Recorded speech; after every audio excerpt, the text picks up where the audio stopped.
Hello दोस्तों, मेरा नाम धर्मेंद्र है और जो घटना मैं आपको बताने जा रहा हूँ वो मेरे साथ आज से 5 साल पहले घटी थी। दरअसल 5 साल पहले मैं डाटा एंट्री का काम करता था।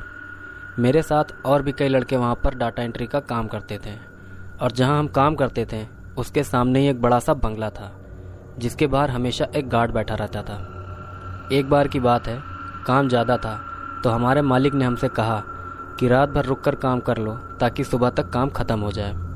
तो मैं और मेरे साथ 3 और लड़के रात भर काम करने के लिए रुक गए। बाकी लड़कों ने रात के 9 बजे छुट्टी कर ली। फिर हम काम पर लग गए। काम करते करते रात के 12:30 बज गए। तभी मुझे प्यास लगी और मैं पानी पीने के लिए बाहर गया क्योंकि पानी का नल हमारे कारखाने के बाहर ही लगा है। मैंने पानी पिया और थोड़ी देर खड़े होकर इधर उधर देखने लगा। तभी मेरी नज़र सामने वाले बंगले पर पड़ी। मैंने देखा कि उस बंगले की छत पर एक लड़की खड़ी है। उस लड़की ने सफ़ेद कपड़े पहने हुए थे और उसके बाल खुले हुए थे। उस लड़की की पीठ मेरी तरफ थी और चेहरा दूसरी तरफ। सबसे पहले मेरे दिमाग में ये ख्याल आया कि ये लड़की इतनी रात में छत पर कर क्या रही है। फिर मैंने सोचा कि कुछ भी हो, है तो ये लड़की ही, चांस मारना तो बनता है। फिर मुझे पता नहीं क्या सूझा, मैंने सीटी मार दी। उसने कोई जवाब नहीं दिया। मैंने फिर आवाज़ लगाकर कहा कि हेलो, रात बहुत हो गई है, सो जाइए। मैं सोच रहा था कि वो लड़की कोई जवाब दे तो मैं बात आगे बढ़ाऊं, लेकिन बात आगे बढ़ाने के बजाय वो लड़की ही मेरी तरफ बढ़ने लगी, वो भी उल्टा। यानी उसकी पीठ मेरी तरफ थी और वो वैसे ही धीरे धीरे मेरी तरफ बढ़ने लगी। ये देखकर तो मेरे होश ही उड़ गए। मैं बहुत डर गया। मैं सोचने लगा कि यार, मैंने ये क्या मुसीबत मोल ले ली। फिर मैं तेज़ी से भागकर अंदर गया और अपने साथियों से कहा कि बाहर सामने वाले बंगले की छत पर एक लड़की उल्टा चल रही है। ये सुनकर मेरे साथी तुरंत बाहर आ गए। फिर हमने बाहर आकर देखा कि वहाँ कोई नहीं था। मेरे साथियों ने मुझसे पूछा कि क्या वहाँ सच में कोई लड़की थी या तू मजाक कर रहा है। मैंने कहा भाई, माँ कसम खाकर कहता हूँ, मैंने सामने की छत पर एक लड़की देखी थी जो उल्टा चल रही थी।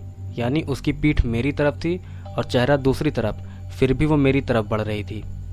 तभी मेरे एक साथी ने कहा कि अच्छा छोड़ो ये सब और अंदर चल के काम करो, और कोई भी पानी पीने के लिए अकेला नहीं जाएगा, सब साथ में रहेंगे। इसके बाद हम सब अपने अपने काम पर लग गए। फिर सुबह हो गई। सुबह के 7 बजे हम चारों लोग छुट्टी करके अपने अपने घर चले गए। कुछ घंटे सोने के बाद हम सभी लोग दोबारा से तैयार होकर लगभग 10 बजे तक काम पर वापस आ गए। फिर मैं अपने रात वाले तीनों साथियों को लेकर उसी सामने वाले बंगले पर गया। वहाँ पर एक गार्ड बैठा था। हमने उससे कहा कि क्या यहाँ पर कोई लड़की रहती है जो रात में छत पर टहलती रहती है।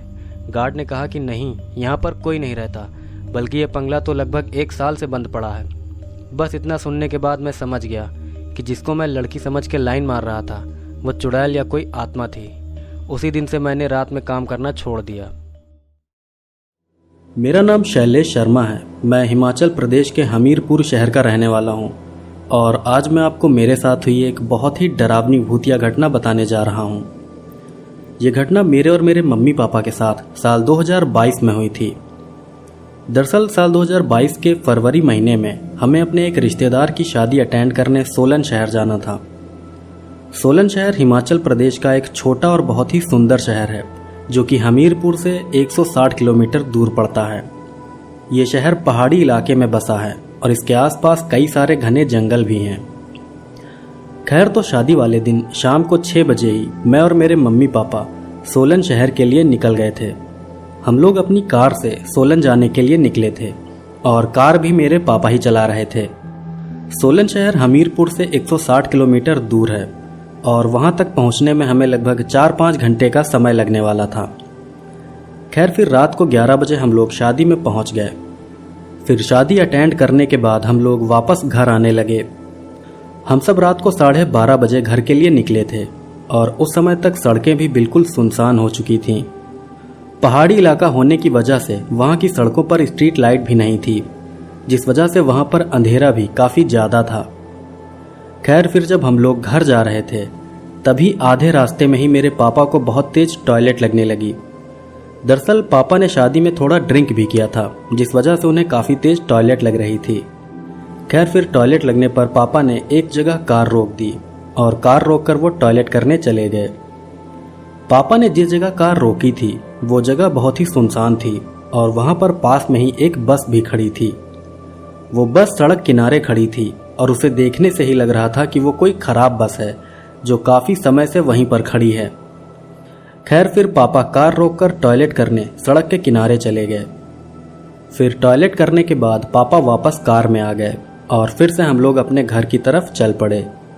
लेकिन अब की बार जैसे ही हम लोग अपने घर की तरफ बढ़े वैसे ही हमारे साथ एक बहुत ही अजीब घटना हुई। दरअसल हुआ ये कि जब पापा कार लेकर उस जगह से आगे बढ़े तभी थोड़ी दूर जाने के बाद हम लोग दोबारा से वापस उसी जगह पर आ गए जहां से हम लोग चले थे। ये बहुत ही हैरानी की बात थी क्योंकि हम लोग किसी भी मोड़ पर मुड़े नहीं थे, इसलिए ऐसा नहीं हो सकता था कि हम किसी मोड़ से घूमकर वापस से उसी जगह आ गए हों। हम लोग एक सीधे रास्ते पर आगे बढ़े थे और तब भी न जाने कैसे हम लोग वापस से उसी पुरानी बस के पास आ गए। इस घटना से हमें हैरानी तो हुई थी, लेकिन हमने सोचा कि शायद हम किसी गलत रास्ते से होते हुए वापस आ गए हैं। खैर फिर जब मेरे पापा दोबारा से कार लेकर वहां से आगे बढ़े तब वो फिर से एक बार उसी जगह पर आ गए। फिर दूसरी बार उस जगह आने के बाद मैं और मेरे पापा बहुत हैरान रह गए। खैर फिर इसके बाद मेरे पापा ने कई बार उस जगह से निकलने की कोशिश की, लेकिन हर बार हम लोग घूम फिर के वापस वहीं पहुंच जाते थे। बहुत ही हैरानी की बात थी कि हम लोग एक सीधी सड़क पर आगे बढ़ने के बाद भी उस जगह से दूर नहीं जा पा रहे थे।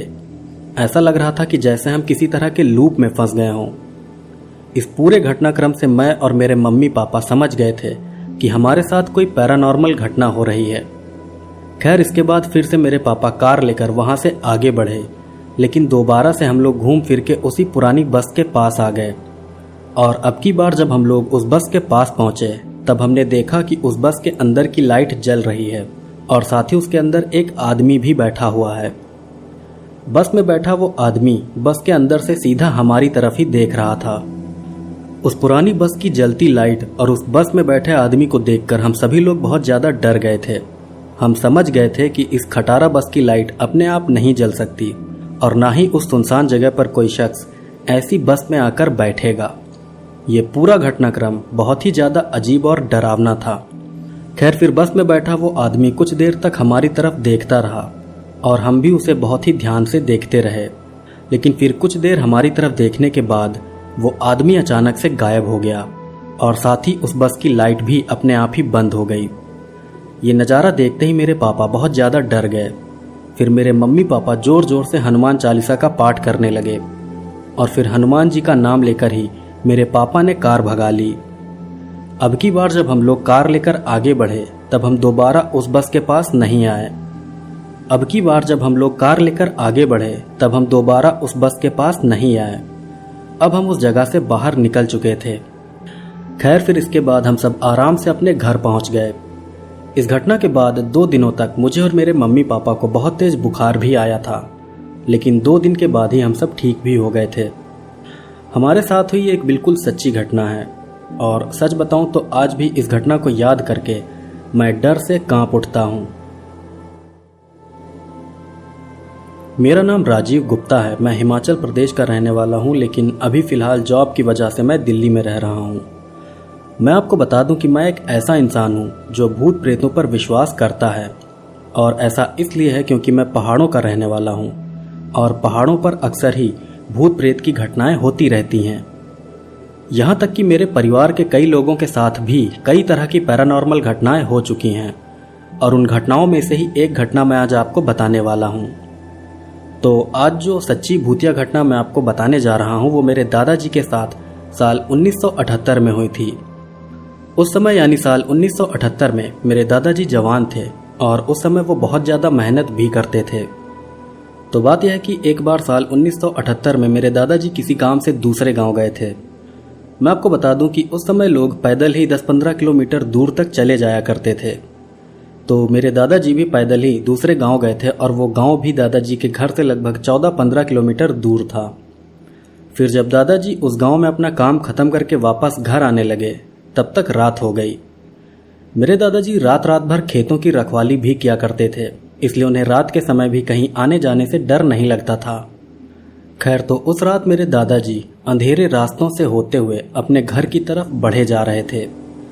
फिर जब दादाजी ने अपने घर का आधा रास्ता तय कर लिया, तभी अचानक से एक आदमी न जाने कहां से उनके पास आ गया। वो आदमी बिल्कुल अचानक से दादाजी के पास आया था और उस आदमी को देखकर दादाजी बहुत घबरा भी गए थे।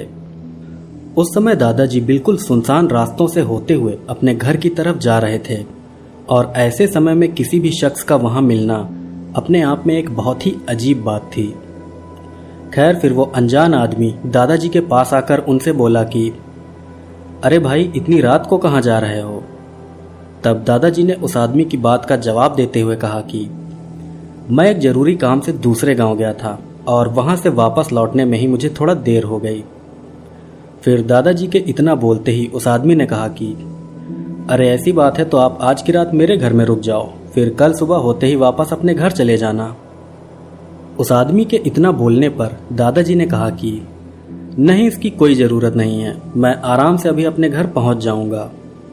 तब दादाजी की इस बात पर वो आदमी फिर से बोला कि अरे भाई, इतनी रात को तुम पहाड़ी इलाके से गुजर रहे हो और अगर कहीं रास्ते में कोई जंगली जानवर मिल गया तो क्या करोगे? इसलिए क्यों इतना खतरा मोल लेते हो?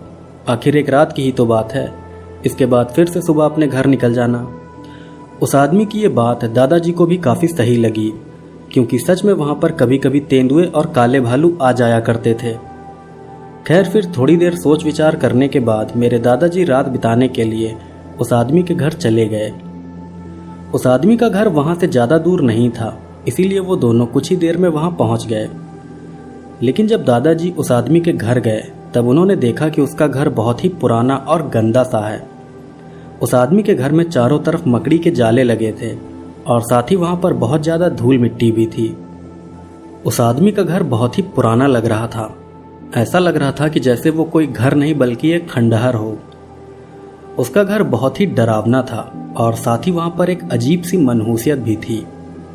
ये सारी बातें किसी भी तरह से नॉर्मल नहीं थीं और ये बात मेरे दादाजी भी समझ रहे थे। खैर, फिर घर पहुंचने के बाद उस आदमी ने दादाजी को लेटने के लिए एक पुराना सा बिछौना दे दिया। बिछौने के साथ साथ उस आदमी ने दादाजी को खाने के लिए 2 रोटियां भी दी थीं। दादाजी उस आदमी की दी रोटियां खाना नहीं चाहते थे, इसीलिए उन्होंने भूख न होने का बहाना करके उन रोटियों को अपने गमछे में ही बांध लिया। खैर, फिर कुछ देर लेटने के बाद दादाजी को नींद आ गई और वो सो गए। इसके बाद जब अगले दिन दादाजी की नींद खुली तब उन्होंने देखा कि वो एक बड़े से पेड़ के नीचे लेटे हुए हैं। ये देखकर दादाजी को बहुत ही ज़्यादा हैरानी हुई, क्योंकि उन्हें अच्छे से याद था कि बीती रात को वो उस अजनबी आदमी के घर में सोए थे। इसलिए सुबह होते ही उस आदमी का घर कहाँ गायब हो गया और वो पेड़ के नीचे कैसे आ गई, ये बात उन्हें समझ नहीं आ रही थी। खैर, इसके बाद दादाजी ने उस आदमी की दी रोटियों को देखा जो उन्होंने अपने गमछे में बांधी थी। फिर उन रोटियों को देखते ही दादाजी को पता चला कि वो रोटियां भी अब मिट्टी बन चुकी हैं। ये सब देखकर दादाजी समझ गए कि बीती रात को मिला वो आदमी कोई इंसान नहीं बल्कि एक प्रेत था। इसके बाद मेरे दादाजी अपने घर चले गए और घर जाकर उन्होंने ये घटना अपने घर के लोगों को भी बता दी। दादाजी के साथ हुई इस घटना के बारे में जानकर उनके परिवार के लोग भी बहुत ज़्यादा डर गए थे। वो तो अच्छा हुआ कि उस प्रेत ने दादाजी को कोई नुकसान नहीं पहुंचाया, वरना पता नहीं उनका क्या होता। मेरा नाम अरिंदम साहा है, मैं कोलकाता का रहने वाला हूं और आज मैं आपको मेरे दादाजी के भाई के साथ हुई एक बहुत ही डरावनी भूतिया घटना बताने जा रहा हूं। ये घटना बताते समय मैं अपने दादाजी के भाई को भी दादाजी ही कहकर बुलाऊंगा ताकि इस घटना को बताने में मुझे थोड़ा आसानी रहे। खैर, अब मैं आपको वो घटना बताता हूँ। तो आज जो भूतिया घटना मैं आपको बताने वाला हूँ वो मेरे दादाजी के साथ साल 1970 के आसपास हुई थी। दरअसल साल 1970 के समय मेरे दादाजी के घर में पैसों की बहुत दिक्कत चल रही थी और इसी वजह से वो अपने लिए कोई काम ढूंढ रहे थे। फिर काफ़ी ढूंढने के बाद उनको दार्जिलिंग के एक चाय के बागान में काम भी मिल गया। दादाजी को चाय के बागान में काम तो मिल गया था, लेकिन उनके रहने के लिए उस बागान में कोई सुविधा नहीं थी। इसीलिए उन्होंने बागान के मालिक से अपने रहने के लिए भी कोई कमरा मांगा था। तब दादाजी के कहने पर बागान के मालिक ने एक छोटा सा कमरा दादाजी को रहने के लिए दे दिया। जो कमरा दादाजी को रहने के लिए मिला था उसके नज़दीक में ही एक घना जंगल था और साथ ही उस कमरे के आसपास दूसरा कोई भी शख्स नहीं रहता था। दादाजी का कमरा बिल्कुल सुनसान जगह पर था और उस कमरे में दादाजी बिल्कुल अकेले रहते थे। वो चूल्हे में लकड़ी जलाकर खाना बनाते थे और लालटेन जलाकर रात के समय रोशनी करते थे। कहने का मतलब है कि उस समय दादाजी के पास कोई बुनियादी सुविधा नहीं थी जैसे कि हम लोगों के पास है। खैर, फिर उस बागान में काम करते करते दादाजी को कई महीने बीत गए। दादाजी रोज सुबह काम पर जाते और शाम होते ही वो वापस अपने कमरे पर आ जाते। तो इसी तरह एक दिन दादाजी काम पर गए थे और फिर शाम को वो वापस अपने काम पर आ गए। उस शाम दादाजी का मछली खाने का मन था, इसलिए उन्होंने अपने लिए मछली और चावल बनाया था। फिर रात को लगभग 8 बजे तक दादाजी ने खाना बना लिया और फिर जैसे ही वो खाना खाने जा रहे थे, ठीक वैसे ही उनके कमरे के बाहर से किसी के रोने की आवाज आने लगी।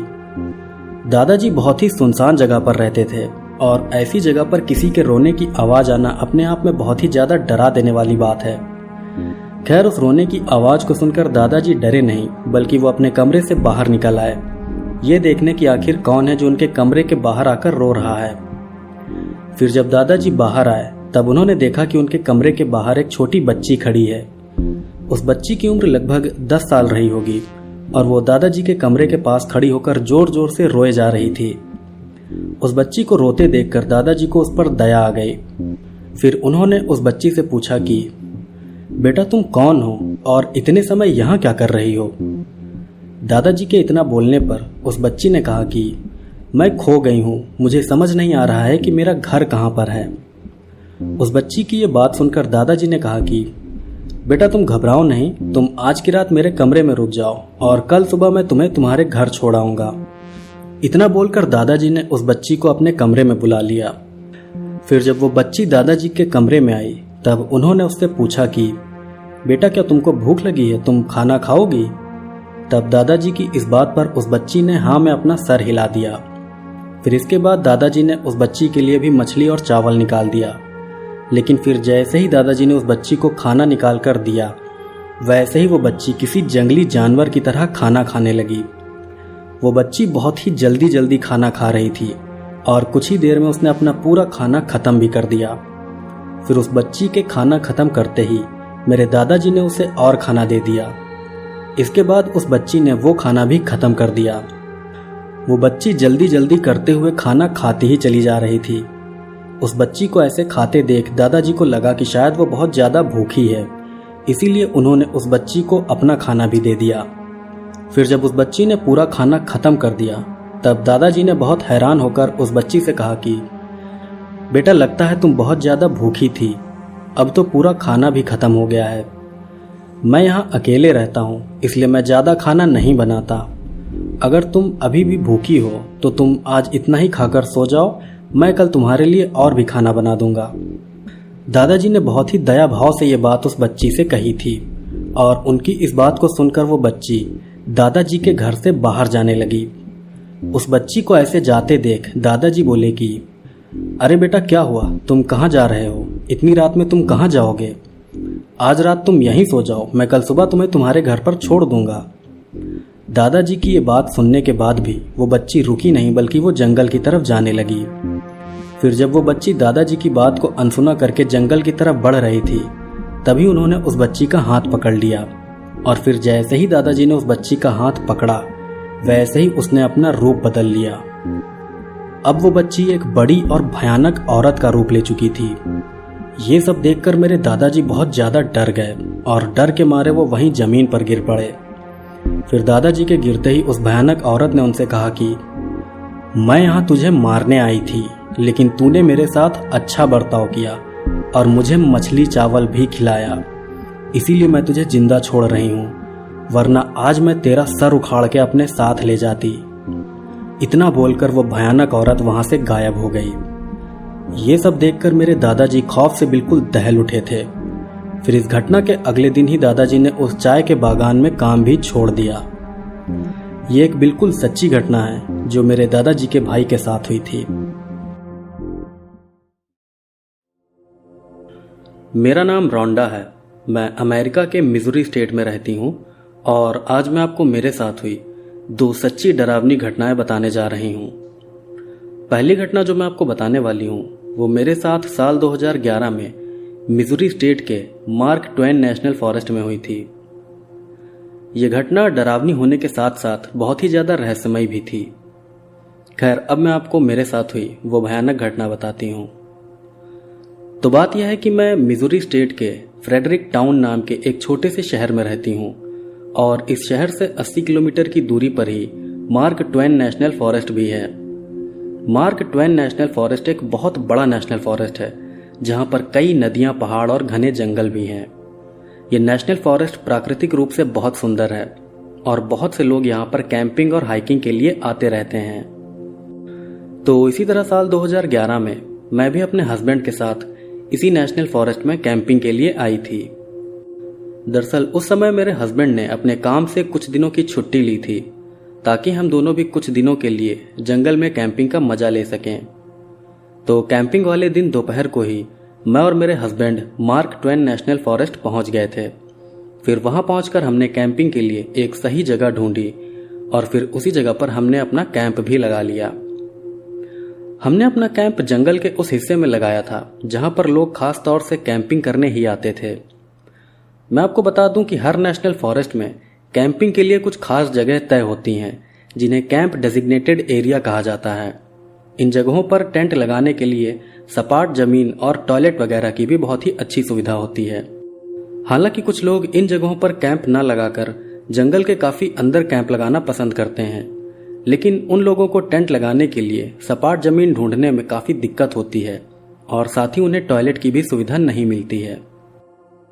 खैर, हमने अपना कैंप उस जंगल के एक कैंप डेजिग्नेटेड एरिया में लगाया था, इसीलिए हमें कैंपिंग के लिए सही जगह आसानी से मिल गई थी और साथ ही हमारे टेंट से थोड़ी दूरी पर ही टॉयलेट की भी सुविधा थी। तो टेंट लगाने के बाद हमने रात को कैंप फायर जलाने के लिए पास के जंगल से ही कुछ लकड़ियां भी जमा कर ली। इसके बाद रात होते ही हमने अपने टेंट से थोड़ी दूरी पर कैंप फायर भी जला ली। कैंप फायर जलाने के बाद मैं और मेरे हस्बैंड उस कैंप फायर के पास बैठकर आपस में बातें करने लगे। रात के समय सुनसान जंगल के पास आग जलाकर बैठना बहुत ही सुकून देने वाला एहसास होता है। इस रोमांचक एहसास को आप शब्दों में नहीं बता सकते, इसे आप सिर्फ महसूस कर सकते हैं। खैर, फिर हमने कुछ समय कैंप फायर के पास बैठकर बात की और इसके बाद हम खाना खाकर अपने टेंट में आकर सो गए। फिर सोने के बाद रात को 1 बजे अचानक से मेरी नींद खुली। नींद खुलते ही मुझे टॉयलेट जाने की जरूरत महसूस हुई। फिर जब मैं उठकर टॉयलेट की तरफ जाने लगी तब मैंने सोचा कि मैं अपने हस्बैंड को भी साथ चलने के लिए जगा लूं, लेकिन उनको गहरी नींद में सोता देख मुझे लगा कि शायद उन्हें नींद से जगाना सही नहीं होगा, इसीलिए मैं अकेले ही टॉयलेट के लिए चली गई। मैं आपको बता दूं कि उस कैंप ग्राउंड का टॉयलेट हमारे टेंट से लगभग 200 मीटर की दूरी पर था और वहां तक जाने का रास्ता भी जंगल से होकर जाता था। वैसे भी वो पूरी जगह जंगल में ही थी, इसलिए वहां आसपास जंगल होना बहुत ही नॉर्मल बात थी। खैर, फिर मैं अपने साथ एक टॉर्च लेकर टॉयलेट की तरफ जाने लगी। फिर जब मैं टॉयलेट की तरफ जा रही थी तभी मैंने महसूस किया कि वहां पर बहुत ज्यादा सन्नाटा है। दरअसल मैं जानती थी कि रात के समय भी जंगल के अंदर इतना ज्यादा सन्नाटा नहीं होता है, क्योंकि रात के समय भी कीड़े मकोड़ों और कुछ पक्षियों की आवाजें आती रहती हैं, लेकिन उस समय वहां पर बहुत ही अजीब सा सन्नाटा फैला हुआ था। वो सन्नाटा ऐसा था जैसे पूरे जंगल ने अपनी सांसें रोक रखी हों। वो सन्नाटा बहुत ही अजीब था, लेकिन मैंने इस बारे में ज्यादा सोचा नहीं। मैं बस चुपचाप अपने रास्ते पर आगे बढ़ती रही। फिर कुछ ही देर में मैं टॉयलेट पहुंच गई और फिर टॉयलेट करके जब मैं वापस अपने टेंट की तरफ जाने लगी तभी मुझे जंगल के अंदर एक अजीब सी रोशनी दिखाई दी। वो रोशनी ऐसी थी जैसे कोई पतली और लंबी सी लाइट बड़े से गोल आकार में चमक रही हो। इतनी रात में जंगल के बीच उस रोशनी को देखकर मैं बहुत हैरान थी। वो रोशनी दिखने में किसी नॉर्मल लाइट या कैंप फायर जैसी नहीं लग रही थी। उस रोशनी को देखकर मुझे बहुत ही अजीब महसूस हो रहा था। न जाने क्यों मेरा मन उस रोशनी के नजदीक जाने का कर रहा था। ऐसा लग रहा था कि जैसे वो रोशनी मुझे अपने पास खींच रही हो। खैर, फिर कुछ देर सोचने के बाद मैं उस रोशनी को अच्छे से देखने के लिए उसके पास जाने लगी। फिर जब मैं उसके थोड़ा नजदीक पहुंची तब मैंने देखा कि वो रोशनी एक बड़े गोल दरवाजे की शेप में चमक रही है और साथ ही उसके अंदर बिल्कुल घना अंधेरा भी छाया हुआ है। वो चीज दिखने में किसी दूसरी दुनिया के दरवाजे या किसी रहस्यमयी पोर्टल जैसी लग रही थी। उस पोर्टल को देखने से ऐसा लग रहा था कि जैसे उसकी दूसरी तरफ कोई अलग और बहुत ही अंधेरी दुनिया है।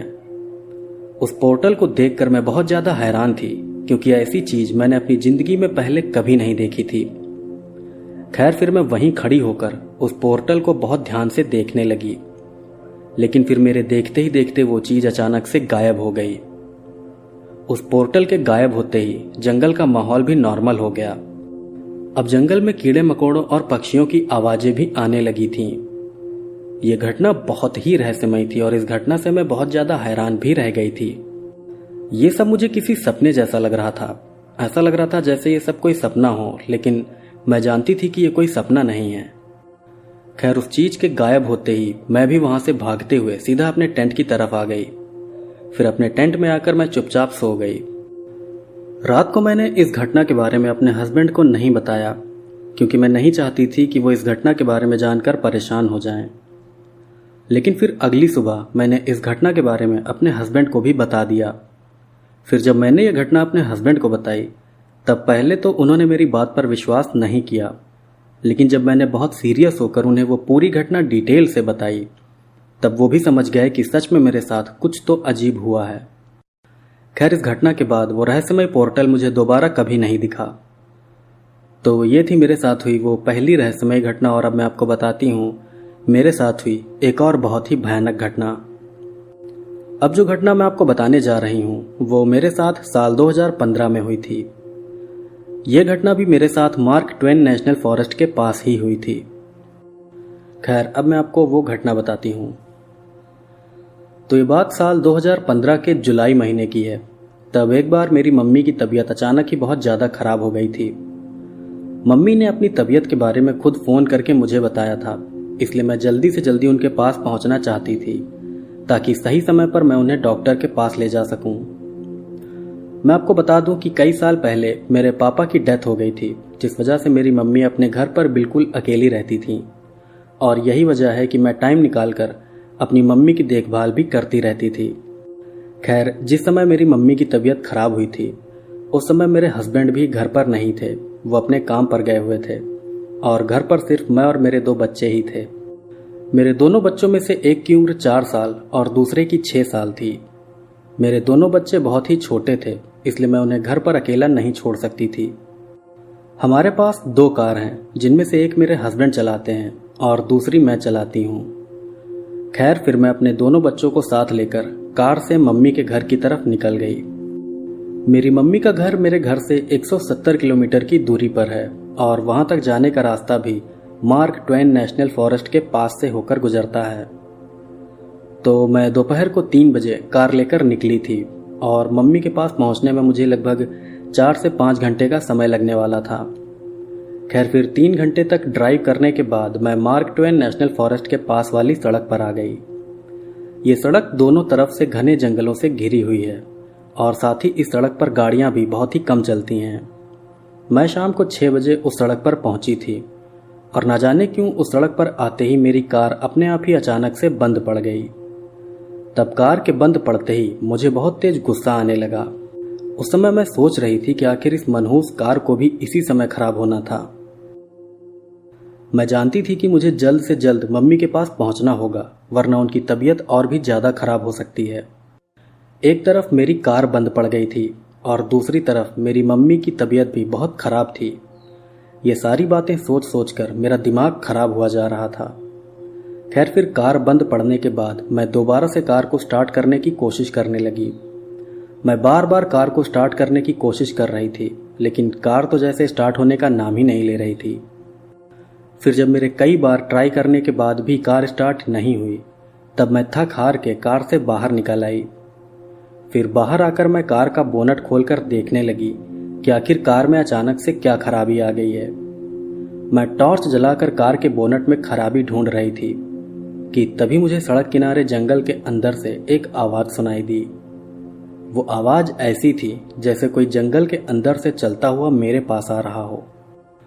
उस समय तक अंधेरा होना भी शुरू हो गया था, इसलिए उस आवाज़ से मैं थोड़ा घबरा गई थी, क्योंकि मैं जानती थी कि वहाँ के जंगलों में कुछ जंगली जानवर भी पाए जाते हैं। खैर फिर उस आवाज़ को सुनकर मैंने अपनी टॉर्च की रोशनी उस तरफ घुमा दी जिस तरफ से वो आवाज़ आई थी। फिर उस आवाज़ की तरफ टॉर्च घुमाते ही मैंने देखा कि वहाँ पर कोई बड़ा सा जीव खड़ा है। हैरानी की बात तो ये थी कि वो जीव किसी जानवर की तरह 4 पैरों पर नहीं बल्कि इंसान की तरह 2 पैरों पर खड़ा था। उस जीव की कदकाठी बहुत ज़्यादा थी। वो कम से कम 8 फुट लंबा लग रहा था और उसकी आंखें भी गहरी लाल रंग की थीं। उस जीव को देखकर पहले तो मुझे यही लगा कि शायद वो कोई भालू है, क्योंकि उस एरिया में भालू भी पाए जाते हैं और साथ ही भालू भी कभी कभी 2 पैरों पर खड़े होकर इंसानों की तरह चल लेते हैं। लेकिन जब मैंने कुछ देर तक उस जीव को देखा तब मुझे समझ आया कि वो तो बिल्कुल किसी इंसान की तरह चलता हुआ सीधा मेरी तरफ आ रहा है। ये देखकर मैं समझ गई कि वो जीव कोई भालू नहीं हो सकता, क्योंकि भालू 2 पैरों पर इंसान की तरह नहीं चल पाते हैं। खैर फिर जब उस जीव को मैंने अपनी तरफ आता देखा तब मैं जल्दी से अपनी कार के अंदर बैठ गई। फिर कार के अंदर जाते ही मैंने कार के सभी दरवाजे लॉक कर दिए और खिड़की के शीशे भी ऊपर चढ़ा दिए। इसके बाद मैं कार के अंदर से ही टॉर्च जलाकर उस जीव को देखने लगी। फिर मेरे देखते ही देखते वो जीव मेरी कार के एकदम नज़दीक आ गया। नज़दीक आने के बाद जब मैंने उस जीव को सही से देखा तब मुझे समझ आया कि वो कोई भालू नहीं बल्कि कुछ और ही भयानक जीव है। दरअसल जब वो जीव मेरी कार के नज़दीक आया तब मैंने देखा कि वो 2 पैरों पर चलने वाला कोई बड़ा सा भेड़िए जैसा जीव है। उस जीव का पूरा शरीर लंबे और काले बालों से ढका हुआ था। उसकी लंबाई भी बहुत ज़्यादा थी और साथ ही उसका शरीर भी बहुत ही तगड़ा और मजबूत था। उसकी आंखें लाल रंग की थीं जो अंधेरे में चमक रही थीं और साथ ही उसके पंजे भी बहुत नुकीले नाखूनों वाले थे। वो जीव किसी हॉरर फिल्म में दिखाए गए वेयरवुल्फ जैसा लग रहा था। वैसा जीव मैंने अपनी पूरी लाइफ में पहले कभी नहीं देखा था। खैर फिर मेरी कार के पास आकर वो जीव बहुत ही भयानक तरीके से गुर्राने लगा। वो जीव इतनी भयानक तरह से गुर्रा रहा था कि उसके गुर्राने से मेरी पूरी कार कांपने लगी थी। उस जीव की गुर्राहट सुनकर मेरे दोनों बच्चे भी डर से रोने लगे थे। फिर जब वो भयानक जीव कार के पास खड़ा होकर गुर्रा रहा था तभी कुछ देर बाद ही उसी के जैसा एक और भयानक जीव भी जंगल से निकलकर मेरी कार के पास आ गया। अब वहां पर उस जैसे एक नहीं बल्कि 2 भयानक जीव थे। उन जीवों को देखकर मुझे लगने लगा था कि शायद आज मैं जिंदा नहीं बचूंगी। इसके बाद मैं अपनी और अपने बच्चों की जान बचाने के लिए फिर से कार स्टार्ट करने की कोशिश करने लगी। फिर जब मैं कार स्टार्ट कर रही थी तभी उनमें से एक जीव ने कार की छत पर जोर से अपना हाथ मारा। उसके ऐसा करते ही मेरी पूरी कार हिल गई और साथ ही कार की छत पर एक बड़ा सा डेंट भी पड़ गया था। उस जीव के कार पर हाथ मारने से मैं डर के मारे चीख पड़ी थी। उस समय मुझे लगने लगा था कि शायद अब वो जीव मुझे और मेरे बच्चों को मार डालेंगे। उस टाइम मैं डर के मारे रोने लगी थी। खैर फिर मैंने भगवान को याद करते हुए फिर से कार स्टार्ट करने की कोशिश की और अब की बार मेरे चाबी घुमाते ही कार स्टार्ट भी हो गई। फिर कार के स्टार्ट होते ही मैं फौरन ही कार को भगाकर वहां से निकल गई। इसके बाद मैं कार लेकर सीधा अपनी मम्मी के पास पहुंची।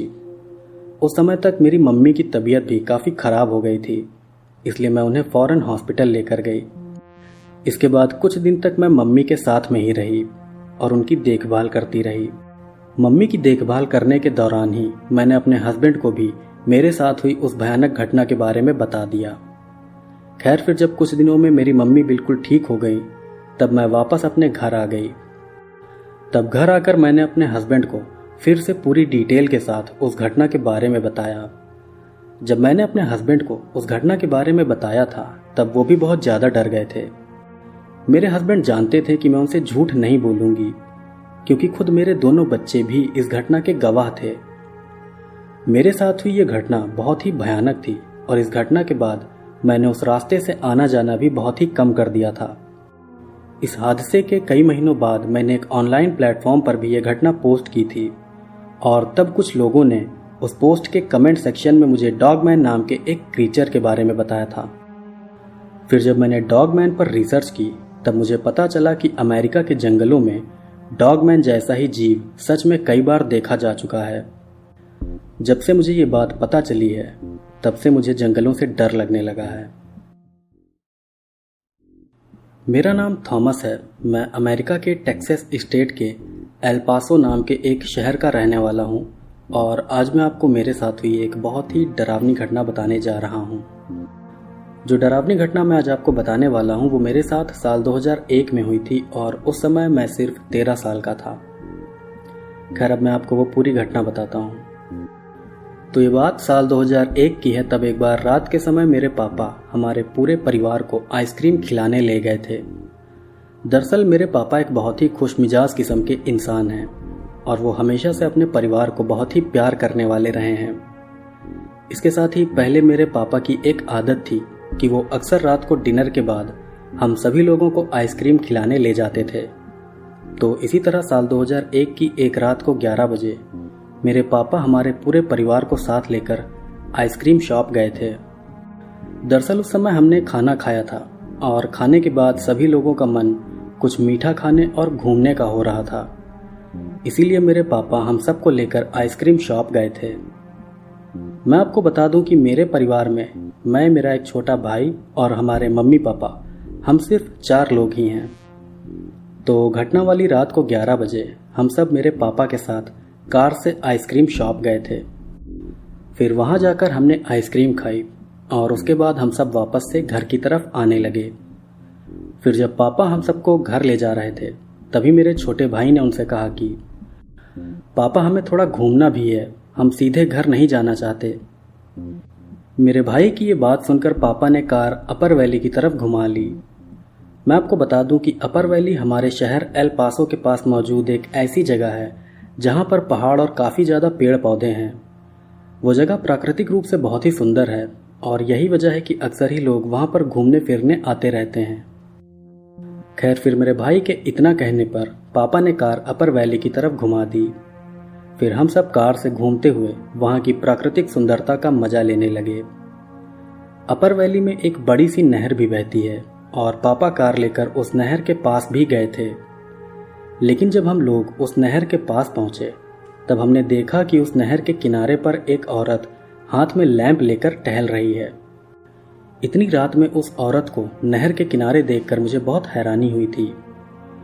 इसके अलावा वो औरत दिखने में भी काफ़ी अजीब लग रही थी।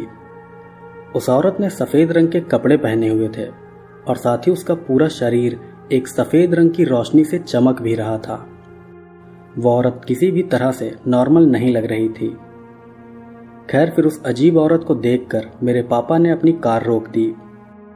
हमारी कार और उस औरत के बीच तकरीबन 50 मीटर की दूरी थी। उस समय वहां पर काफ़ी अंधेरा था, लेकिन उस औरत के शरीर से निकल रही रोशनी की वजह से हम उसे इतने अंधेरे में भी साफ साफ देख पा रहे थे। खैर, फिर कुछ देर तक हम उस औरत को कार के अंदर से ही देखते रहे, लेकिन फिर थोड़ी देर बाद ही वो भी पलटकर हमारी तरफ देखने लगी। फिर हमारी तरफ पलटने के बाद ही वो औरत बहुत जोर से चीखते हुए सीधा हमारे पास आने लगी।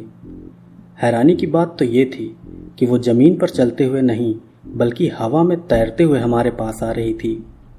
फिर ये सब देखते ही मेरे पापा ने बहुत स्पीड से कार भगा ली। इसके बाद हम सीधा अपने घर पर आकर रुके। इस घटना से मैं और मेरा पूरा परिवार बहुत डर गए थे। इस घटना के बाद से पापा दोबारा कभी रात के समय अपर वैली नहीं गए। कई सालों बाद जब मैंने इस घटना के बारे में पापा से बात की तब उन्होंने मुझे बताया कि उस रात सफ़ेद कपड़े पहनी जिस रहस्यमयी औरत से हमारा सामना हुआ था वो कोई और नहीं बल्कि ला लरोना थी। ला लरोना मैक्सिको और उसके आसपास की एक बहुत ही फेमस घोस्ट एंटिटी है। ये उस औरत की आत्मा है जिसने अपने पति की बेवफाई से दुखी होकर खुद अपने बच्चों को पानी में डुबोकर मार डाला था। आज मैं आपके लिए लाया हूँ लखनऊ में घटी 2 बिल्कुल सच्ची भूतिया घटना। पहली घटना जो मैं आपको बताने जा रहा हूँ वो आज से लगभग 35 साल पहले लखनऊ के पक्के पुल पर घटी थी। पक्का पुल, जिसे लाल पुल भी कहा जाता है, ये बहुत ही पुराना पुल है और अगर आप चाहें तो इसके बारे में इंटरनेट पर भी चेक कर सकते हैं। दरअसल आज से लगभग 35 साल पहले लखनऊ के पक्के पुल पर और उस पुल के आसपास बहुत ही अजीबोगरीब घटनाएं हो रही थीं। बहुत से लोगों का मानना था कि उस पुल पर किसी प्रेत का साया है जो देर रात पुल से गुजरने वाले लोगों को डराता है। 35 साल पहले की ही बात है। एक बार एक आदमी रात के 1 बजे पक्के पुल से गुजर रहा था। तभी उसे वहाँ उस पुल पर एक घोड़ा गाड़ी यानी कि तांगा दिखाई दिया। उस आदमी ने उस तांगे वाले से कहा कि मुझे थोड़ा आगे तक जाना है, क्या तुम छोड़ दोगे? तो उस तांगे वाले ने उस आदमी को तांगे पर बैठने का इशारा किया। वो आदमी तांगे पर बैठ गया और तांगा धीरे धीरे आगे बढ़ने लगा। सर्दी का समय था और उस तांगे वाले ने एक बड़ा सा कंबल ओढ़ रखा था। थोड़ा आगे बढ़ने पर उस आदमी ने तांगे वाले से कहा कि क्या तुम बीड़ी पियोगे, क्योंकि मैं बीड़ी पीने जा रहा हूँ। उस आदमी की इस बात का उस तांगे वाले ने कोई जवाब नहीं दिया। उस आदमी ने दोबारा तांगे वाले से कहा कि क्या तुम्हें बीड़ी पीनी है? इस बार भी तांगे वाले ने कोई जवाब नहीं दिया। फिर उस आदमी ने एक बीड़ी अपने मुंह में लगाई और उसे जलाने के लिए वो अपनी जेब में माचिस ढूंढने लगा। उस आदमी के पास माचिस नहीं थी, तो उसने तांगे वाले से कहा कि क्या तुम्हारे पास माचिस है? तांगे वाले ने फिर से कोई जवाब नहीं दिया। तब वो आदमी सोचने लगा कि ये तांगे वाला तो काफ़ी अजीब है, मेरी किसी भी बात का कोई जवाब ही नहीं दे रहा है। फिर तभी उस आदमी की नज़र उस तांगे वाले के हाथों पर गई। उसने देखा कि तांगे वाले के हाथ घोड़े के पैरों जैसे हैं। ये नज़ारा देखते ही वो आदमी बिल्कुल दहल गया। फिर वो चलते तांगे से ही कूद गया। वो पागलों की तरह भागते हुए उस तांगे से दूर जाने लगा। तभी उसे थोड़ी दूर पर एक आदमी मूंगफली बेचता हुआ दिखाई दिया।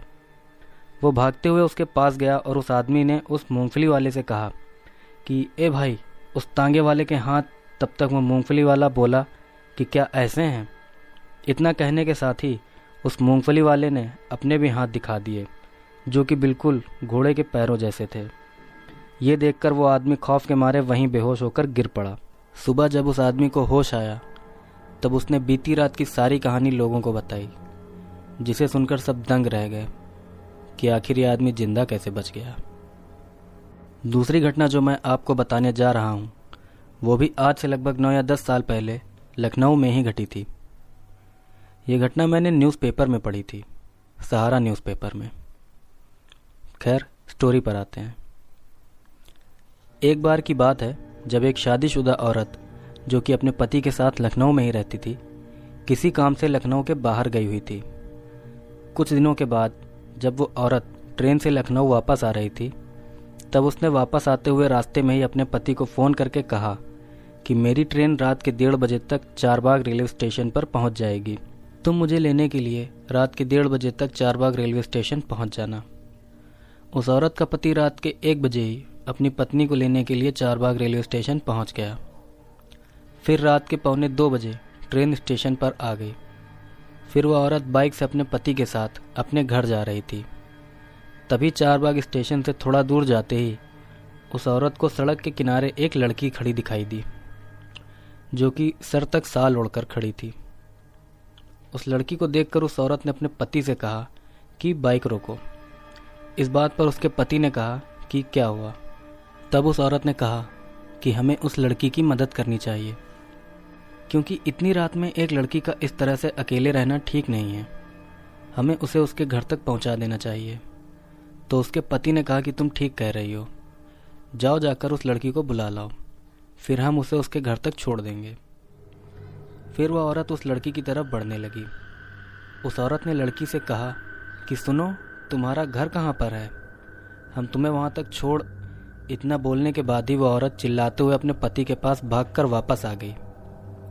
उसके पति ने पूछा कि क्या हुआ, तुम इतना डर क्यों गई? तो उस औरत ने कहा कि उस लड़की की आंखों की जगह बड़े बड़े काले गड्ढे हैं, और तो और उस लड़की का चेहरा भी बहुत भयानक है।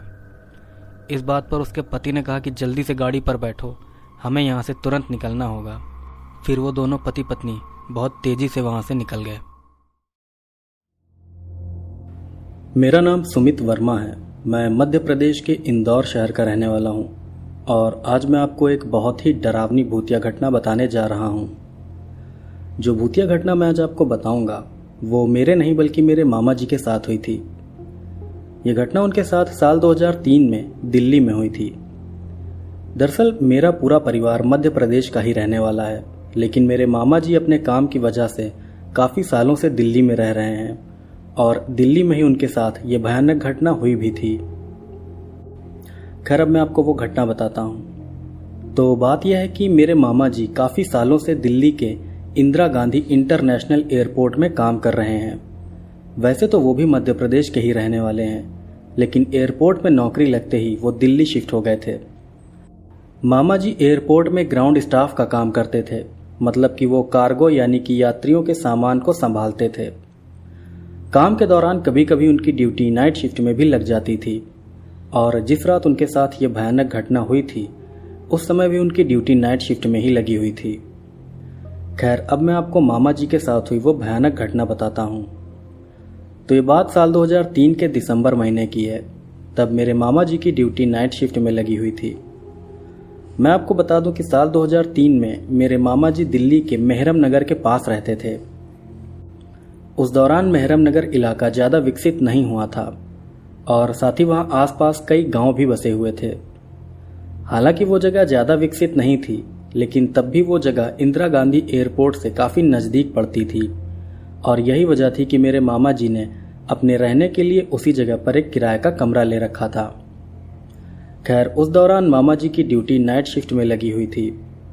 नाइट शिफ्ट में उनकी ड्यूटी की टाइमिंग रात को 8 बजे से लेकर सुबह के 4 बजे तक होती थी। मेरे मामा जी काम पर जाने के लिए अपनी मोटरसाइकिल का इस्तेमाल करते थे। वो रोज रात को 8 बजे काम पर जाते थे और सुबह 4 बजे वापस घर आ जाते थे। तो इसी तरह एक बार मेरे मामा जी अपनी ड्यूटी पर गए हुए थे। फिर ड्यूटी खत्म होने के बाद सुबह 4 बजे वो अपनी मोटरसाइकिल से वापस घर आ रहे थे। उस समय दिसंबर का महीना चल रहा था, जिस वजह से वहां ठंड बहुत ज्यादा थी और साथ ही सड़क पर घना कोहरा भी फैला हुआ था। उस समय वहां की सड़कों पर स्ट्रीट लाइट भी नहीं थी, और ऐसी हालत में मामा जी सुनसान अंधेरी सड़क से होते हुए अपने घर की तरफ बढ़े जा रहे थे। फिर जैसे ही वो अपनी बाइक लेकर मेहरम नगर के पास पहुंचे, वैसे ही अचानक उनकी बाइक का हैंडल अपने आप ही बाईं तरफ घूम गया। उस समय मामा जी को ऐसा लगा था कि जैसे किसी अनजान ताकत ने उनकी बाइक का हैंडल बाईं तरफ घुमा दिया हो। हैंडल के अचानक घूम जाने से मामा जी की बाइक का बैलेंस बिगड़ गया और वो बाइक लेकर सड़क पर गिर गए। इस घटना से वो बहुत हैरान थे। वो सोच रहे थे कि आखिर चलती हुई बाइक का हैंडल अपने आप कैसे घूम सकता है।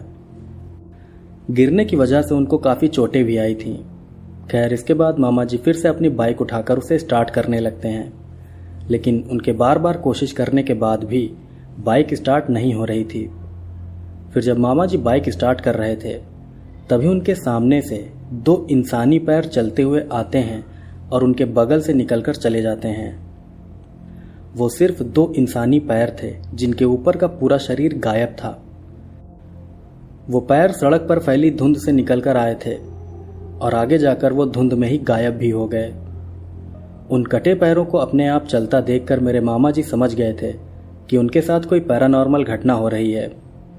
फिर इसके बाद मामा जी जोर जोर से भगवान का नाम लेने लगे। तब भगवान का नाम लेते ही उनकी बाइक भी स्टार्ट हो गई। फिर बाइक स्टार्ट होते ही वो फौरन वहां से निकल गए। जब मामा जी अपनी बाइक लेकर वहां से जा रहे थे, तब भी उन्हें अपने पीछे से किसी आदमी के बहुत जोर जोर से हंसने की आवाज आ रही थी। इस घटना के बाद मामा जी को कई दिनों तक बहुत तेज बुखार आया था, लेकिन कुछ दिनों बाद वो अपने आप ही ठीक भी हो गए थे। इस घटना से मेरे मामा जी इतना ज्यादा डर गए थे कि उन्होंने अपने आने जाने का रास्ता ही बदल दिया था।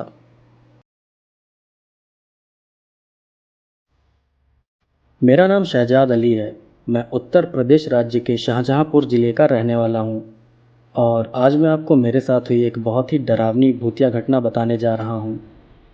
जो भूतिया घटना मैं आज आपको बताने वाला हूँ, वो साल 2014 में मेरे साथ हुई थी, और उस समय मैं सिर्फ 16 साल का था। खैर अब मैं आपको वो पूरी घटना बताता हूँ। तो बात यह है कि साल 2014 में जब मेरे स्कूल में छुट्टियाँ हुई थी, तब मैं थोड़ा घूमने फिरने के लिए अपने नाना नानी के घर चला गया था। वैसे भी स्कूल में छुट्टियाँ होने पर मैं अक्सर ही वहाँ जाता रहता था। मेरे नाना नानी का घर भी शाहजहांपुर के एक गांव में ही है। तो नाना नानी के घर जाने के बाद मैं गांव के अपने दोस्तों से मिला और उनके साथ खेलते कूदते हुए मैं अपनी छुट्टियां एंजॉय करने लगा। अब यहाँ पर मैं आपको एक बात बता देना चाहूँगा। दरअसल मुझे काफ़ी पहले से सिगरेट पीने की गंदी आदत लगी हुई है, और जिस समय मेरे साथ ये घटना हुई थी, उस समय भी मैं अपने घर वालों से छुपकर सिगरेट पिया करता था। तो साल 2014 में जब मैं अपने नाना नानी के घर गया था, तब भी मैं सबसे छुपकर सिगरेट पिया करता था।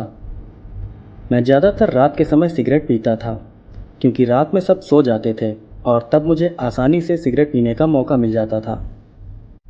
तो इसी तरह एक बार रात को 1 बजे मैं चुपके से सिगरेट पीने निकला था। मैं नाना नानी के घर से निकलकर थोड़ी दूर गया और वहाँ जाकर मैं एक सिगरेट जलाकर पीने लगा। जिस जगह पर मैं सिगरेट पी रहा था, वहाँ से कुछ फुट की दूरी पर ही एक बड़ा सा नीम का पेड़ भी लगा हुआ था। खैर, फिर मैं सिगरेट पीते हुए उस नीम के पेड़ को देखने लगा। उस समय ना जाने क्यों मुझे उस पेड़ से डर लग रहा था। हालांकि मैं भूत प्रेत जैसी चीज़ों पर बिल्कुल भी विश्वास नहीं करता था, लेकिन तब भी ना जाने क्यों वो पेड़ मुझे बहुत ही डरावना लग रहा था। देर रात होने की वजह से वहाँ पर बहुत सन्नाटा था, लेकिन सन्नाटा होने के बाद भी मुझे ऐसा महसूस हो रहा था कि जैसे उस पेड़ के पास से कोई मुझे देख रहा हो। देखे जाने का वो एहसास बहुत ही डरावना था, लेकिन मैंने अपने इस डर पर बिल्कुल भी ध्यान नहीं दिया, क्योंकि मैं जल्द से जल्द सिगरेट पीकर वापस घर जाना चाहता था। खैर, फिर जब मेरी सिगरेट ख़त्म होने वाली थी, ठीक उसी समय मुझे उस नीम के पेड़ के पास एक आदमी दिखाई दिया। वो आदमी उस पेड़ के पीछे से छुपकर मुझे देख रहा था। उस आदमी को पेड़ के पीछे छुपा देखकर मुझे लगा कि शायद वो कोई चोर उचक्का है जो वहाँ पर चोरी करने आया है। यही सोचकर मैंने आवाज़ लगाते हुए उससे कहा कि हे, कौन हो तुम और इतनी रात को यहाँ क्या कर रहे हो? मैंने सोचा था कि मेरे आवाज़ लगाने से वो आदमी डर के वहाँ से भाग जाएगा, लेकिन ऐसा नहीं हुआ, क्योंकि जैसे ही मैंने उस आदमी को आवाज़ लगाई, वैसे ही वो पेड़ के पीछे से निकलकर सामने आ गया। तब उस आदमी के सामने आते ही मैंने देखा कि वो आदमी बहुत ही लंबा है। उस आदमी ने सफ़ेद रंग का कुर्ता पायजामा पहन रखा था और उसकी लंबाई भी 8 फुट से ज़्यादा लग रही थी। उस आदमी की ऐसी भयानक कदकाठी देखकर मैं बिल्कुल हैरान रह गया था। फिर मैं बहुत ही हैरानी से उस आदमी को देखने लगा और तभी मेरी नज़र उसके चेहरे पर पड़ी। तब चेहरे पर नज़र पड़ते ही मैंने देखा कि उस आदमी का तो कोई चेहरा ही नहीं है। उस आदमी के चेहरे की जगह पर काला अंधेरा छाया हुआ था। ये सब देखकर मैं बहुत डर गया। फिर इतनी ही देर में मेरी सिगरेट भी बुझ गई और सिगरेट के बुझते ही वो भयानक आदमी एक झटके से गायब होकर पेड़ के पास से सीधा मेरे सामने आकर खड़ा हो गया। वो आदमी पलक झपकते ही मेरे सामने आकर खड़ा हो गया था और ये देखते ही मैं समझ गया कि वो कोई इंसान नहीं बल्कि कोई भूत प्रेत है। खैर, फिर जैसे ही वो भयानक आदमी मेरे सामने आकर खड़ा हुआ, वैसे ही मैं डर के मारे बेहोश हो गया। फिर जब कुछ देर बाद मुझे होश आया, तब मैंने पाया कि मैं घर के अंदर हूँ और मेरे नाना नानी भी मेरे पास में ही हैं। इसके बाद मैंने वो पूरी घटना अपने नाना नानी को भी बता दी। फिर मेरी बात सुनकर मेरे नाना नानी भी बहुत डर गए। हालांकि उन्होंने मुझसे ये भी पूछा कि आखिर मैं इतनी रात को घर के बाहर करने क्या गया था। तब मैंने उनकी बात पर कह दिया कि मैं बस ताज़ी हवा खाने बाहर गया था। अपने सिगरेट पीने वाली बात मैंने उनको नहीं बताई थी, क्योंकि मैं उनसे डांट नहीं खाना चाहता था। खैर, फिर इस घटना के बाद मेरे नाना मुझे एक मौलवी साहब के पास ले गए। फिर उन मौलवी साहब ने मुझे एक ताबीज़ पहनने को दिया और साथ ही उन्होंने मुझसे ये भी कहा कि अब मैं कभी भी रात को अकेले घर से बाहर ना निकलूं। इस घटना के बाद मैंने रात को घर के बाहर जाकर सिगरेट पीना बंद कर दिया।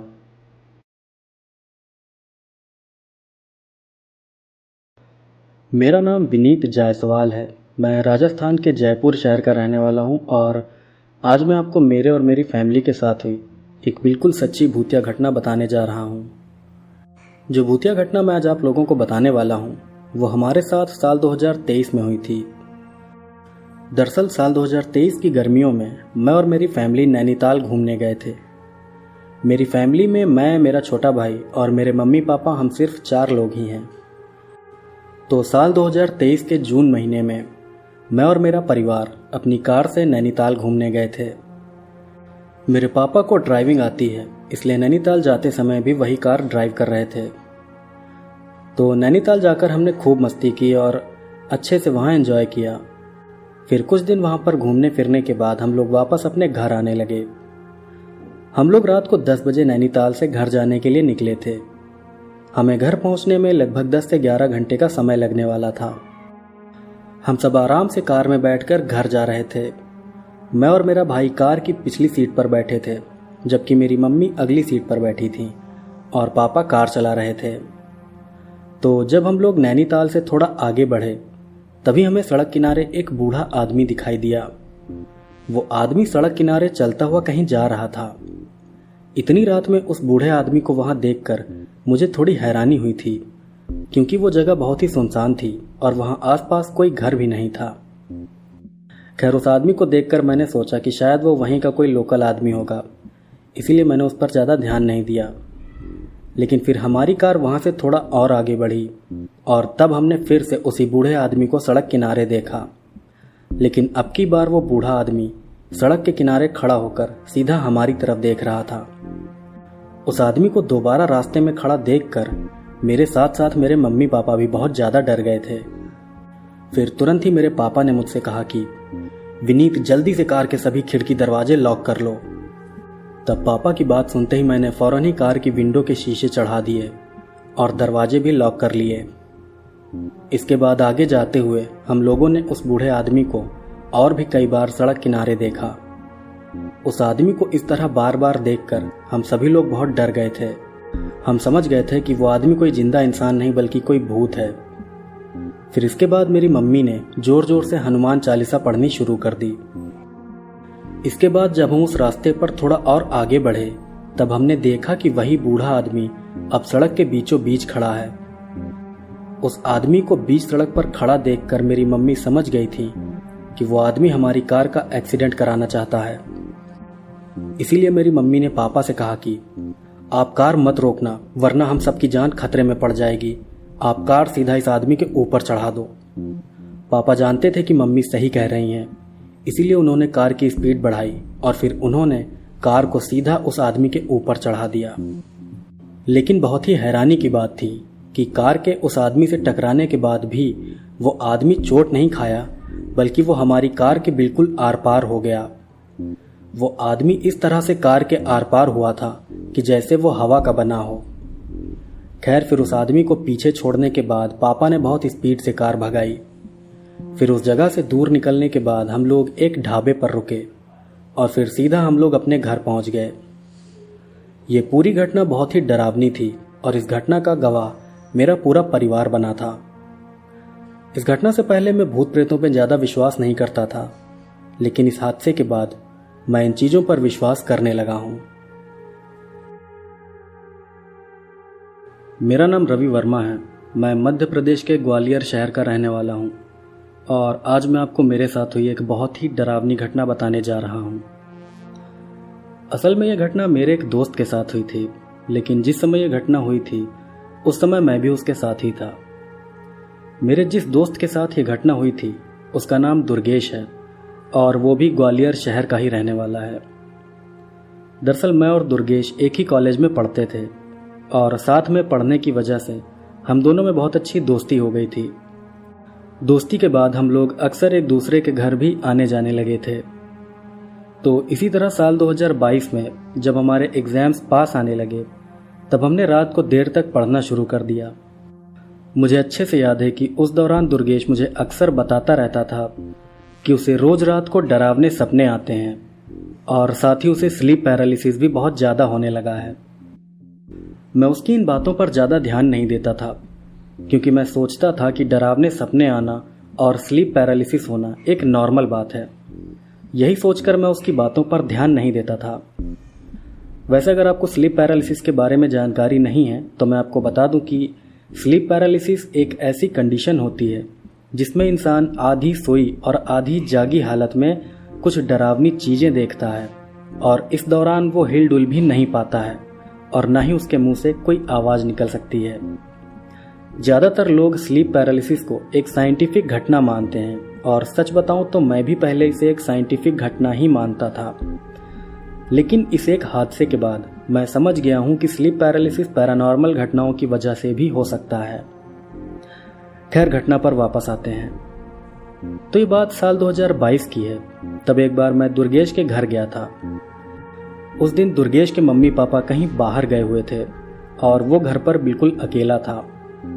अकेले होने की वजह से ही उसने मुझे अपने घर पर पढ़ाई करने के लिए बुलाया था।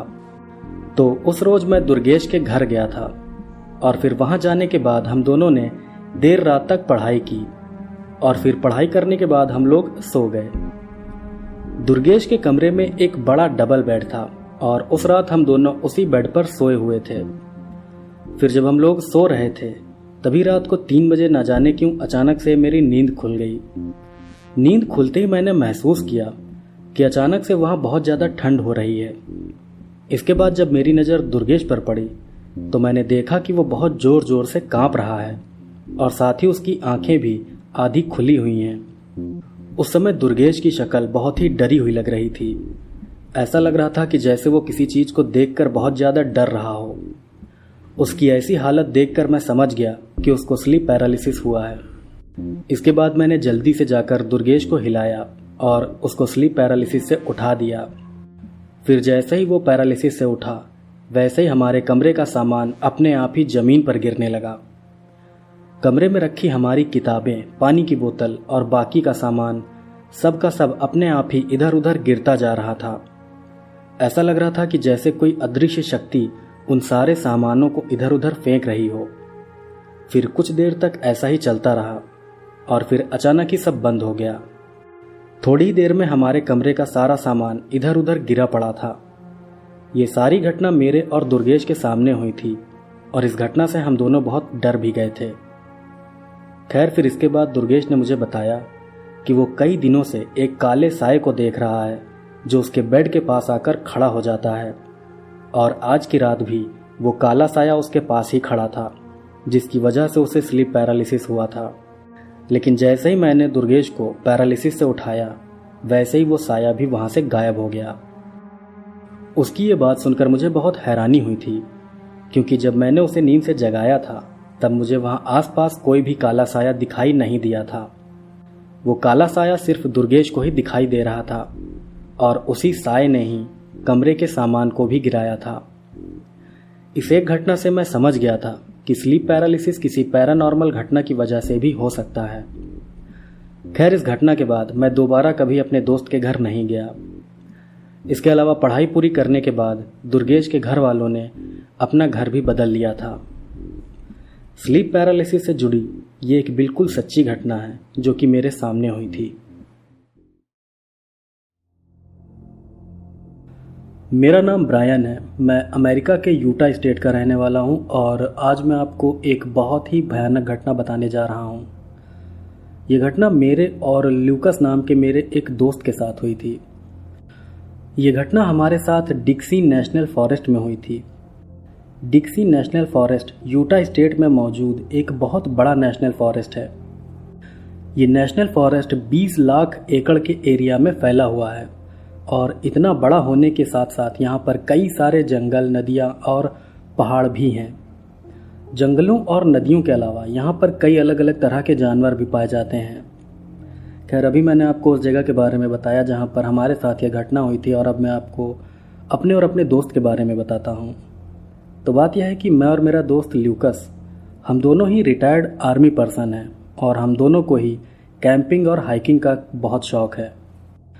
कैंपिंग के अलावा हम दोनों को हंटिंग यानी शिकार करने का भी काफ़ी शौक़ है। हम लोग कैंपिंग और हंटिंग के लिए कभी कभी डिक्सी नेशनल फॉरेस्ट भी जाते थे। हम हिरन और कोयोटी जैसे जानवरों का शिकार करते थे क्योंकि इनके शिकार पर कोई कानूनी पाबंदी नहीं है। वैसे अगर आप कोयोटी के बारे में नहीं जानते हैं तो मैं आपको बता दूं कि ये छोटे आकार का भेड़िए जैसा जीव होता है जो दिखने में काफ़ी कुछ किसी लोमड़ी जैसा लगता है। कोयोटी दिखने में भले ही लोमड़ी जैसा होता है लेकिन ये लोमड़ी या सियार नहीं होता बल्कि ये एक बिल्कुल अलग जीव होता है।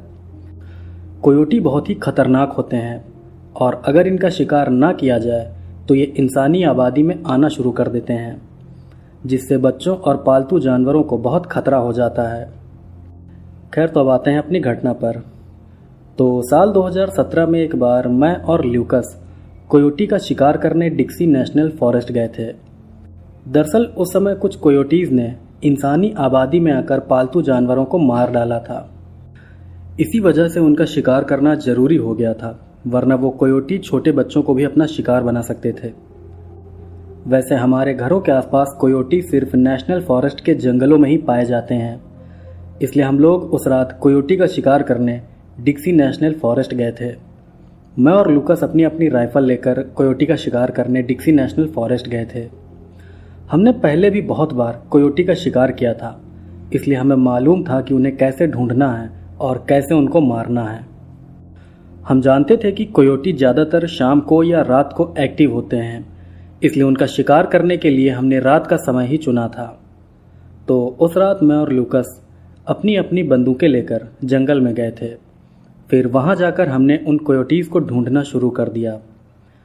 हम जंगल में दबे पांव चलते हुए कोयोटीज़ की मांद ढूंढ रहे थे।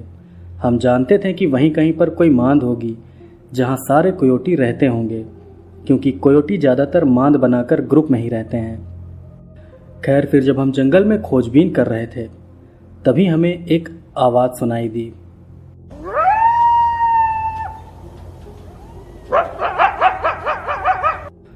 वो आवाज़ ऐसी थी जैसे जानवर का कोई बच्चा घायल होकर चिल्ला रहा है।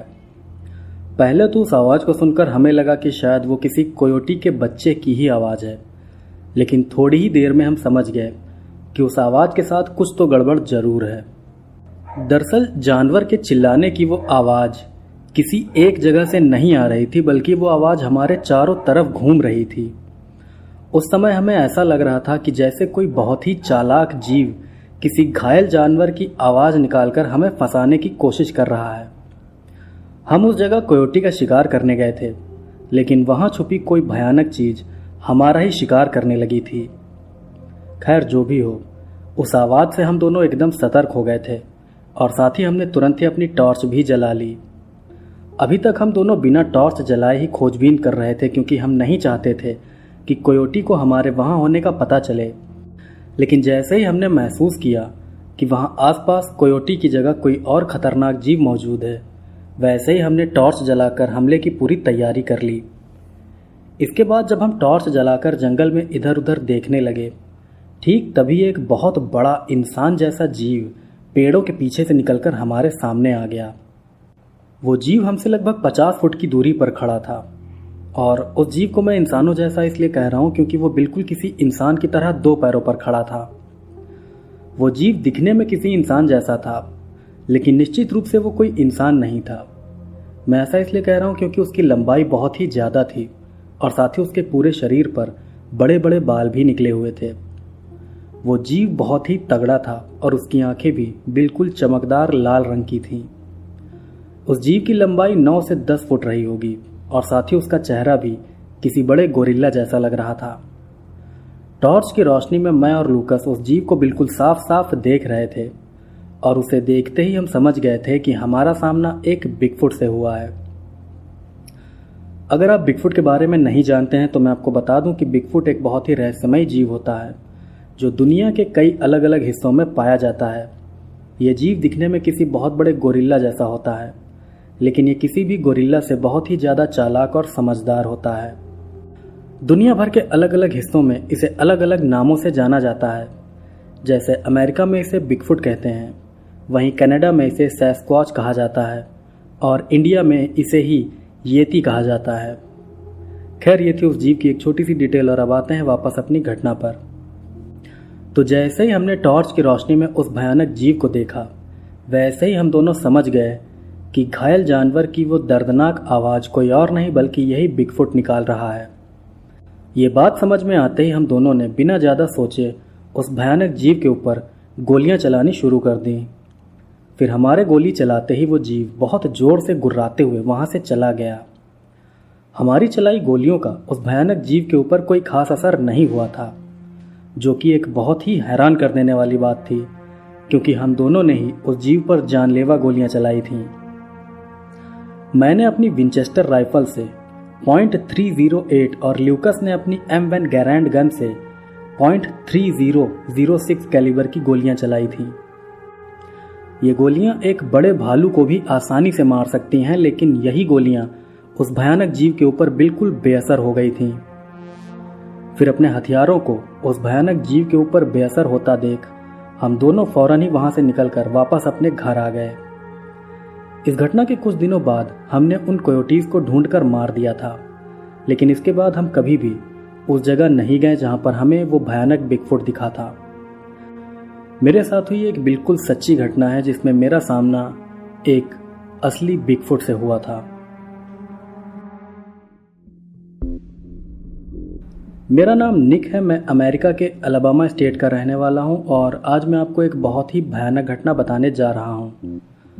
जो घटना मैं आज आपको बताने वाला हूं वो मेरे साथ साल 2017 में हुई थी और उस समय मैं सिर्फ 23 साल का था। दरअसल बात यह है कि मुझे कैंपिंग और हाइकिंग का बहुत ज़्यादा शौक है और मैं अक्सर ही कैंपिंग करने जाता रहता हूँ। तो इसी तरह एक बार साल 2017 में मैं अलाबामा के नॉर्थ सेंट्रल हिस्से में मौजूद टालागेडा नेशनल फॉरेस्ट में कैंपिंग करने गया था। मैं वहाँ पर सोलो कैंपिंग करने गया था, यानी कि मैं अकेले ही वहाँ के जंगलों में कुछ दिन कैंपिंग करते हुए बिताने वाला था। तो उस नेशनल फॉरेस्ट में जाकर मैं अपने कैंप के लिए एक अच्छी सी जगह ढूंढने लगा। फिर थोड़ी देर ढूंढने के बाद मैंने एक झील के पास अपना कैंप लगा लिया। मैंने सोचा था कि मैं कैंपिंग के साथ साथ फिशिंग भी कर लूँगा क्योंकि मेरे पास मछली पकड़ने का भी पूरा सामान था। खैर फिर वहाँ मेरा पहला दिन बिल्कुल नॉर्मल बीता। पहले दिन मेरे साथ कोई भी अजीब घटना नहीं हुई, लेकिन इसके दूसरे दिन मेरे कैंप के पास ही एक ऐसी भयानक घटना हुई जिसे देखकर मैं फौरन ही अपने घर लौट गया। दरअसल दूसरे दिन मैं जंगल में पैदल घूमने गया था। इसी पैदल घूमने को ही हाइकिंग भी कहते हैं। तो कैंपिंग के दूसरे दिन मैं हाइकिंग पर गया था और फिर हाइकिंग से लौटकर मैं अपने कैंप के पास वाली झील में मछलियां पकड़ने लगा। मैंने सोचा था कि उस रात मैं डिनर में मछलियां ही खाऊंगा। उस समय मैं एकदम रिलैक्स होकर प्रकृति के नज़ारे लेते हुए मछलियां पकड़ रहा था। लेकिन जब मैं मछलियां पकड़ने में लगा था तभी अचानक से मुझे एक वूपिंग की आवाज़ सुनाई दी। वूपिंग की वो आवाज़ बहुत ही तेज थी और उस आवाज़ को सुनकर मैं बिल्कुल हैरान रह गया था। निश्चित रूप से वो आवाज़ किसी जानवर की ही थी, लेकिन इस तरह की आवाज़ निकालने वाले किसी भी जानवर को मैं नहीं जानता था। वो आवाज़ भी जंगल के अंदर से आ रही थी। फिर मैंने भी अपनी नज़र उस तरफ घुमा दी जिस तरफ से वो आवाज़ आ रही थी। फिर उस तरफ नज़र घुमाते ही मैंने देखा कि वहाँ से एक हिरन भागता हुआ जंगल से बाहर की तरफ आ रहा है। उस हिरन को ऐसे भागते देख मैं समझ गया था कि वहाँ पर पक्का कोई शिकारी जानवर मौजूद है जो उस हिरन का शिकार कर रहा है। और मेरा यह अंदाज़ा बिल्कुल सही निकला, क्योंकि जैसे ही वो हिरन भागते हुए थोड़ा आगे आया वैसे ही उसके पीछे एक बहुत बड़ा सा जीव भी भागते हुए जंगल से बाहर आ गया। उस जीव को देखकर पहले तो मुझे लगा कि शायद वो कोई भालू है जो हिरन का पीछा कर रहा है, लेकिन उसे थोड़ी देर देखने से ही मैं समझ गया कि वो कोई भालू नहीं है बल्कि वो तो कोई और ही भयानक जीव है। असल में हिरन का पीछा कर रहा वो जीव किसी जानवर की तरह 4 पैरों पर नहीं बल्कि इंसान की तरह 2 पैरों पर भाग रहा था। वो जीव बहुत लंबा और तगड़ा था। उसके शरीर पर काले रंग के लंबे लंबे बाल भी निकले हुए थे। उस जीव की लंबाई 8 फुट से भी ज़्यादा लग रही थी, लेकिन इतना बड़ा होने के बावजूद भी वो जीव बहुत तेज रफ्तार से भागते हुए उस हिरन का पीछा कर रहा था। फिर उस भयानक जीव से अपनी जान बचाने के लिए वो हिरन पास ही मौजूद झील में कूद गया। ये वही झील थी जिसके एक किनारे पर बैठकर मैं मछलियां पकड़ रहा था। खैर फिर उस हिरन के झील में कूदते ही उस भयानक जीव ने भी झील में छलांग लगा दी। इसके बाद झील में जाते ही उस जीव ने हिरन को पकड़ लिया। उस भयानक जीव ने हिरन को अपने एक हाथ से ही पकड़कर उठा दिया था। फिर जैसे ही उस जीव ने हिरन को पकड़ा वैसे ही वो हिरन बहुत जोर जोर से छटपटाने लगा, लेकिन फिर तुरंत ही उस भयानक जीव ने उस हिरन की गर्दन मरोड़ दी। ये पूरी घटना मुझसे सिर्फ 100 मीटर की दूरी पर हो रही थी और ये सब देखकर मैं बहुत ज़्यादा हैरान भी रह गया था। खैर फिर उस हिरन को मारने के बाद वो जीव उसे अपने कंधे पर रखकर वहाँ से वापस जंगल के अंदर जाने लगा, लेकिन वहाँ से जाते समय उस जीव ने एक बार पलटकर मेरी तरफ भी देखा और जब वो जीव मेरी तरफ पलटा तब मैंने देखा कि उस जीव का चेहरा किसी बड़े से बंदर जैसा है। फिर ये देखते ही मैं समझ गया कि वो एक बिगफुट है। वो बिगफुट उस हिरन का शिकार करके उसे खाने के लिए ले जा रहा था। मैंने बिगफुट की बहुत सी कहानियां सुनी थी, लेकिन मैंने कभी नहीं सोचा था कि इस रहस्यमय जीव को कभी मैं अपनी आंखों से भी देख पाऊंगा। हालांकि यह घटना थोड़ी डरावनी थी, लेकिन सच कहूं तो मैं इस घटना से डरने की बजाय एक्साइटेड ज़्यादा था। खैर फिर इस घटना के बाद मैंने उसी दिन अपना कैंप समेट लिया और वापस घर आ गया। इस घटना के बाद मैंने बिगफुट पर काफ़ी रिसर्च की और तब मुझे पता चला कि बिगफुट या बिगफुट जैसे जीव पूरी दुनिया में पाए जाते हैं। ये बहुत ही समझदार और चालाक होते हैं और इनकी अपनी एक भाषा भी है। इनकी भाषा का सबूत साल 1971 में रिकॉर्ड किया गया था, जिसे सियरा साउंड कहा जाता है।